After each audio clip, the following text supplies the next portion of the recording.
আমাদের এভাবে যদি আমরা সিনোনিম শিখতে পারি তাহলে রাইটিং টাস্ক 1-এ আমি কথা দিলাম যদি শিখতে পারেন আর এগুলো প্রপারলি ইউজ করতে পারেন, কথা দিলাম আপনি 7+ বা 8 পাবেন রাইটিং টাস্ক 1-এ ইনশাআল্লাহ। আমি লাস্ট একটি লেসনে বলেছিলাম যে আইএলটিএস একাডেমিকের রাইটিং টাস্ক 1-এর কিছু ওয়ার্ড আছে ট্রেন্ড লেখার জন্য, line graph, bar graph, pie chart লেখার জন্য কিছু ওয়ার্ড আছে। তো সেই ওয়ার্ডগুলো আপনাদের সাথে শেয়ার করব। কিছু অ্যাডজেক্টিভ লাগবে, ঠিক আছে? আমাদের কিছু অ্যাডজেক্টিভ লাগবে। আমরা যখন সেন্টেন্সটা মেকিং করতে যাব তখন আমাদের কিছু অ্যাডজেক্টিভ লাগবে। এই যে শার্প একটি অ্যাডজেক্টিভ। শার্প মানে কি? দ্রুত। র্যাপিড মানে, শার্প মানে তীক্ষ্ণ বোঝায়, কিন্তু এখানে শার্প মানে দ্রুতই বোঝাবে, ঠিক আছে? র্যাপিড, কুইক মানে দ্রুত। এখন আপনি অ্যাডজেক্টিভটা কোথায় ব্যবহার করবেন সেটা কিন্তু জানতে হবে। আজকে অ্যাডজেক্টিভ নাউনগুলো শিখেন। এই যে এটা মানে দ্রুত যখন হবে র্যাপিড অথবা কুইক লিখবেন, ঠিক আছে? কনসিডারেবল, সিগনিফিক্যান্ট, এটা উল্লেখযোগ্য, যখন উল্লেখযোগ্য অর্থাৎ হঠাৎ করে একটা বৃদ্ধি পাইছে তাইলে আপনি লিখবেন কনসিডারেবল অথবা সিগনিফিক্যান্ট অথবা সাবস্টেন্সিয়াল। এতগুলো মনে না থাকলে শুধু এই দুইটা মনে রাখেন, কনসিডারেবল, সিগনিফিক্যান্ট। আর যদি আস্তে আস্তে আস্তে আস্তে বৃদ্ধি পায়, আস্তে আস্তে হ্রাস পায়, স্লোলি হ্রাস পায়, মডারেটলি হ্রাস পায়, গ্র্যাজুয়ালি হ্রাস পায়, তাহলে লিখবেন স্টেডি, মডারেট, স্লো অথবা গ্র্যাজুয়াল। এখানে গ্র্যাজুয়াল ওয়ার্ডটা উঠে নাই, বলে দিলাম, ঠিক আছে? গ্র্যাজুয়াল, বুঝছেন? তাহলে এভাবে আপনি এই ওয়ার্ডগুলো আপনাকে কি করতে হবে? মেমোরাইজ করতে হবে। এই যে র্যাপিড, কুইক, শার্প, আবার কি কনসিডারেবল, সিগনিফিক্যান্ট, এই ওয়ার্ডগুলো কিন্তু আপনাকে কি করতে হবে? মেমোরাইজ করতে হবে।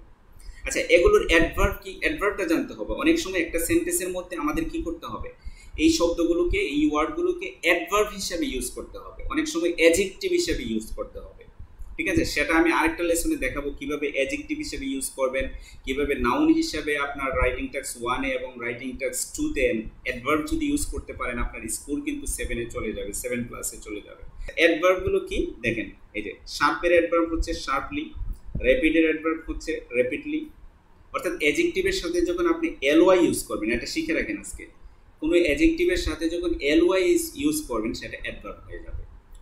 যেমন সিগনিফিক্যান্ট, সিগনিফিক্যান্টের সাথে কি? সিগনিফিক্যান্টলি, স্টেডিলি, এই যে এখানে আছে গ্র্যাজুয়ালি, গ্র্যাজুয়ালি এখানে আছে, মডারেটলি, স্লাইটলি, স্লোলি। এখন শুনেন, এই সবগুলো ওয়ার্ড যখন আস্তে আস্তে হবে, মানে ধীরে ধীরে হবে, ঠিক আছে?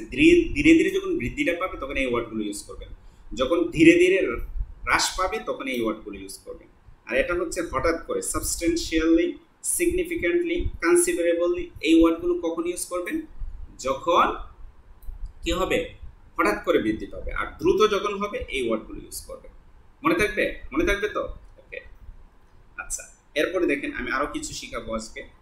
এখন নাউন, অ্যাডজেক্টিভ শিখলেন, অ্যাডভার্ব শিখলেন, ভার্ব শিখতে হবে না, নাউন শিখতে হবে না, শব্দগুলো অবশ্যই শিখতে হবে। ভার্বের জায়গায় তো অনেক সময় ইউজ করতে হবে সাবজেক্ট, ভার্ব, অবজেক্ট, ঠিক আছে? তো ভার্বের জায়গায় ইউজ করলে শব্দগুলোর ভার্ব জানতে হবে না। এই যে ড্রপ, ড্রপ মানে হ্রাস পাওয়া, গো ডাউন মানে হ্রাস পাওয়া। আমি গত একটা ক্লাসে বলেছিলাম যে একটা শব্দের কয়েকটা শব্দ জানতে হবে, কারণ একটা ট্রেন্ডের মধ্যে হ্রাস পাইছে, আবার আরেকটা ট্রেন্ডের মধ্যে হ্রাস পাইতে পারে, আবার আরেকটা ট্রেন্ডের মধ্যে হ্রাস পাইতে পারে। প্রত্যেকটার মধ্যে যদি আপনি একই ধরনের ওয়ার্ড লেখেন তাহলে তো আপনি 7 পাবেন না, 8 পাবেন না। আপনাকে ভিন্ন ভিন্ন ভাষায়, ডিফারেন্ট ওয়েতে এটা কি করতে হবে? ইউজ করতে হবে। তাহলে ড্রপ মানে হ্রাস পাওয়া, গো ডাউন মানে হ্রাস পাওয়া, ডেক্লাইন মানে হ্রাস পাওয়া, ডেক্রিজ মানে হ্রাস পাওয়া, ফল মানে হ্রাস পাওয়া। ফলের পাস্ট ফর্ম কি? ফেল, এটা মনে রাখতে হবে। যদি অতীতকালের হয়, পাস্ট ফর্ম হয়, তাহলে আমাকে ফেল লিখতে হবে, ঠিক আছে? এই যে প্লামেট বা প্লাঞ্চ, এটা যখন দ্রুত হ্রাস পাবে, দ্রুত হ্রাস পাবে, ঠিক আছে? হট মানে দ্রুত হ্রাস পেয়ে গেছে, এই যে এভাবে হ্রাস পেয়ে গেছে, তখনই কি হবে? প্লাঞ্চড হবে, মনে থাকবে? প্লামেট হবে। এটার সাথে কোনো অ্যাডভার্ব ইউজ হবে না, মনে থাকবে? আর এগুলোর সাথে আপনি কি করতে পারবেন? অ্যাডভার্ব ইউজ করতে পারবেন, কথাটা কিন্তু লিখে রাখেন। আচ্ছা, এরপরে দেখেন, এগুলো হলো হ্রাস, ওকে? হ্রাসের হচ্ছে ভার্ব। নাউন হচ্ছে, এই যে দেখেন, এগুলোর আবার নাউন জানতে হবে। অনেক জায়গাতে নাউনের জায়গাতে, সাবজেক্টের জায়গাতে হলে অথবা অবজেক্টের জায়গাতে হলে আপনাকে নাউন ইউজ করতে হবে। কোথায় নাউন ইউজ করতে হবে সেটা আমি শিখাবো, ওকে? এই যে ডেক্লাইন একটা নাউন, এই যে ডেক্লাইনের নাউন ডেক্লাইন, ডিক্রিজের নাউন ডিক্রিজ, ড্রপের নাউন ড্রপ, ফলের নাউন ফল, গো ডাউনের নাউন গো ডাউন। মানে এগুলো কোনো ডিফারেন্স নাই, তাহলে এগুলো নিয়ে আমি আর কথা বললাম না, একই, ওকে? কিন্তু এই যে আবার যখন বৃদ্ধি পাবে, বৃদ্ধি পাবে, বৃদ্ধি পেলে কি হবে ওয়ার্ডগুলো? বৃদ্ধি পেলে হবে এই যে ক্লাইম, বৃদ্ধি ক্লাইম, ঠিক আছে, গো আপ বৃদ্ধি, ইনক্রিজ বৃদ্ধি, এই ওয়ার্ডগুলো সবগুলো শিখতে হবে। গ্রো বৃদ্ধি, আর না হলে কিন্তু আপনি 7 পাবেন না। দেখেন আপনি রাইটিং টাস্ক 1-এ যদি 7+ পেয়ে যান বা 8 পেয়ে যান, রাইটিং টাস্ক 2-তে যদি আপনি 6.5 পান তাহলে কিন্তু আপনি 7 চলে আসবে। জাম্প, রাইজ, রকেট, রকেট মানে দ্রুত বৃদ্ধি, দ্রুত দ্রুত, এটার মধ্যে অ্যাডভার্ব ইউজ করা যাবে না, আর বাকি সবগুলোতে অ্যাডভার্ব ইউজ করা যাবে। আর এগুলোর নাউন, এই যে গ্রো এর নাউনটা হচ্ছে গ্রোথ, আর বাকিগুলো সবগুলো এক নাউন, ঠিক আছে। গ্রো এর নাউনটা কি? গ্রোথ, এটা মনে রাখবেন। এখন কিছু শব্দ আছে যেগুলো স্টেবল থাকে, মানে কোনো এই যে এভাবে সমান থাকবে, সমান, হ্রাসও পাবে না, এই যে বৃদ্ধিও পাবে না। বৃদ্ধি পেলে উপর এই যে এগুলো, হ্রাস পেলে এগুলো, ঠিক আছে। এখন কিছু শব্দ আছে যদি সেম থাকে, সেম, এটারও তো কয়েকটা সিনোনিম শেখা উচিত, না শিখলে কিন্তু আপনার এগুলো শিখতে হবে, এগুলো শিখেন।